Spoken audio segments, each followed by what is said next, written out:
Hello दोस्तों, मेरा नाम है गजेंद्र और आप सभी का मेरे यूट्यूब चैनल पर स्वागत है। तो दोस्तों, आज हम बात करेंगे चंद्रयान 3 के बारे में।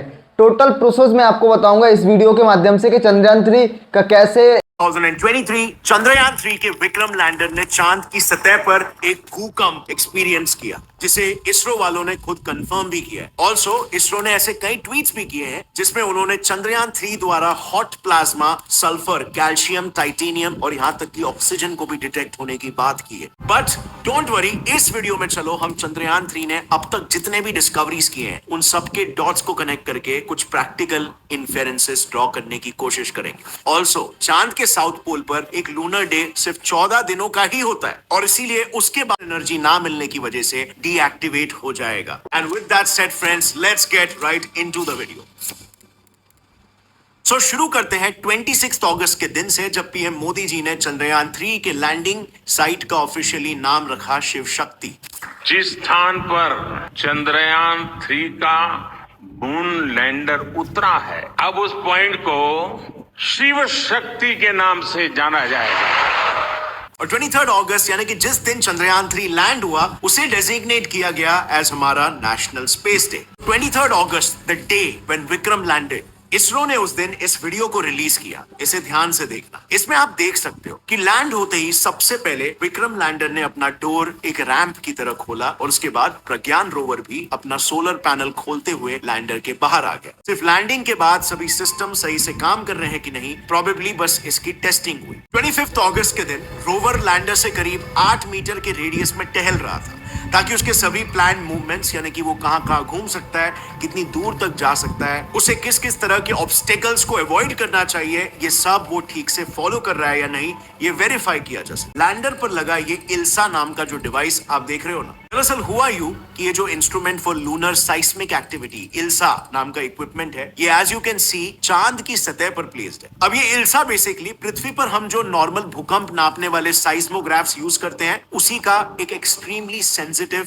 इलेक्ट्रिकल वर्जन है, जो भूकंप के वाइब्रेशंस किसी पेपर पर नहीं बल्कि ऑनलाइन और भी ज्यादा एक्यूरेटली रिकॉर्ड करता है। तो इसने 26 अगस्त को कुछ इस तरह का वाइब्रेशन का ग्राफ यानी साइस्मिक एक्टिविटी रिकॉर्ड की। ये है रोवर के मूवमेंट से पैदा हुए वाइब्रेशंस, जो इल्सा ने 25 अगस्त यानी कि एक दिन पहले रिकॉर्ड किए थे। इससे क्लियरली ये पता चलता है कि रोवर के वाइब्रेशंस पॉजिटिव 0.019 यूनिट्स के अराउंड रिकॉर्ड होते हैं और कंटिन्यूअस है, जबकि इस वाले ग्राफ में वो -0.1185 यूनिट्स के अराउंड रिकॉर्ड हुए हैं, और वो भी बस कुछ सेकेंड्स के लिए। यानी कि पॉसिबली मिशन शुरू होने के जस्ट 3 ही दिनों में चंद्रयान 3 ने यह पता लगा लिया कि चांद पर साइस्मिक एक्टिविटी यानी कि अर्थक्वेक्स या मोर स्पेसिफिकली मून क्वेक्स होते हैं। रिवील कि चांद कैसे बना था, चांद के इंटीरियर में क्या एक्टिविटी हो रही है, so on and so fourth. इस दिन विक्रम लैंडर के दूसरे इंस्ट्रूमेंट यानी कि chest, Chandra's surface thermophysical experiment, ने मून के सॉइल का तापमान मेजर करना शुरू किया। बेसिकली चैस्ट एक किस्म का प्रोब या डिटेक्टर है जिस पर 10 अलग अलग थर्मल सेंसर्स लगे हुए हैं। ये सेंसर्स छोटे से छोटे टेम्परेचर वेरिएशन को डिटेक्ट करके उसे रिकॉर्ड करते हैं। सेंसर्स लगे हुए हैं, ये सेंसर्स छोटे से छोटे टेम्परेचर वेरिएशन को डिटेक्ट करके उसे रिकॉर्ड करते हैं। ऐसे में इस प्रोब ने जब मून की सतह के नीचे 10 सेंटीमीटर तक पेनिट्रेट किया, तो सरप्राइजिंगली उसे कुछ ऐसे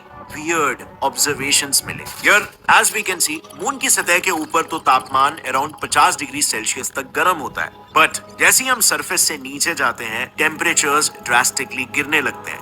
लाइक लिटरली महज 10 सेंटीमीटर की डेप्थ पर टेम्परेचर 50 डिग्री सेल्सियस से सीधा -10 डिग्री सेल्सियस तक ड्रॉप हो जाता है। अब ऐसा सिर्फ तभी मुमकिन है जब मून की टॉप सॉइल एक थर्मल इंसुलेटर की तरह काम करती है और सूरज की हीट को जमीन में पेनिट्रेट करने से रोकती हो। इसीलिए हमने क्या किया, हमने इसरो की ऑफिशियल वेबसाइट पर यह ढूंढने की कोशिश की कि प्रज्ञान रोवर को अब तक कौन से एलिमेंट्स मून की सॉइल में मिले हैं जो थर्मल इंसुलेशन प्रोवाइड करते हो। And now what we found there was just what we expected, और उसे by the way हम आगे डिस्कस भी करेंगे। लेकिन फिलहाल बस इतना समझ लो कि मून की टॉप सॉइल से रिलेटेड ये टेम्परेचर वेरिएशन के रिजल्ट्स हमें मून कॉलोनाइजेशन में भी मदद कर सकते हैं। क्योंकि देखो, मून की सरफेस का तापमान कभी कभी -232 डिग्री सेल्सियस तक पहुंच जाता है। सो इन फ्यूचर अगर हम इस मून सॉइल से ब्रिक्स वगैरह बना सके, तो ये रूम्स के अंदर की हीट को बाहर लीक होने से रोक सकता है। एनीवे,